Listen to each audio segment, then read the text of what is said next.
SLC result എല്ലാം വന്നിരിക്കുകയാണ് നമ്മൾ. അപ്പം പ്രിയപ്പെട്ടവരെ, രക്ഷിതാക്കളെ, നിങ്ങളോടാണ് പറയാനുള്ളത്. ഇപ്പൊ നമ്മൾ അടുത്തേക്ക് നമ്മുടെ വീടിന്റെ അയൽവാസികൾ വരും. അയൽവാസികൾ വന്നിട്ട് ചോദിക്കും മകൾക്ക് എത്ര A+ ഉണ്ട്. അപ്പൊ നമ്മൾ പറയും 10, 9, 8. അപ്പൊ ചോദിക്കും 8 ഉള്ളൂ 9 ഉള്ളൂ എന്നായിരിക്കും അവര് ചോദിക്കാം. അവര് കുറച്ച് ദിവസം കൂടെ കഴിഞ്ഞാൽ വരും, മകൾക്ക് ഏത് സ്കൂളിലാണ് കിട്ടിയേ. അപ്പൊ നമ്മൾ പറയും ഒന്നും കിട്ടിയിട്ടില്ല. അപ്പൊ അവര് ചോദിക്കും ഇപ്പോഴും കിട്ടിയില്ലേ, അപ്പുറത്തുള്ളവർക്ക് കിട്ടിയല്ലോ എന്ന് ചോദിക്കും.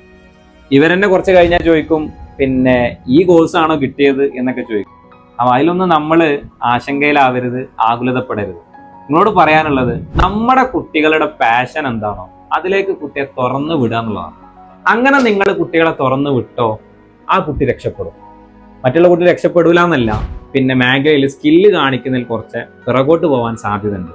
നിങ്ങളുടെ മകൾക്ക് അല്ലെങ്കിൽ മകൻക്ക് ഹ്യൂമാനിറ്റീസിലാണ് താല്പര്യം എന്നുണ്ടെങ്കിൽ അതിലേക്ക് വിടുക. കൊമേഴ്സിലാണെങ്കിൽ, സയൻസിലാണെങ്കിൽ, ഏതുമാകട്ടെ, കുട്ടിയുടെ താല്പര്യം എന്താണോ അതിലേക്ക് നിങ്ങൾ വിട്ടു കഴിഞ്ഞു ആ കുട്ടി അവിടെ പ്രശോഭിച്ച് നിൽക്കുമെന്നുള്ളതാണ്.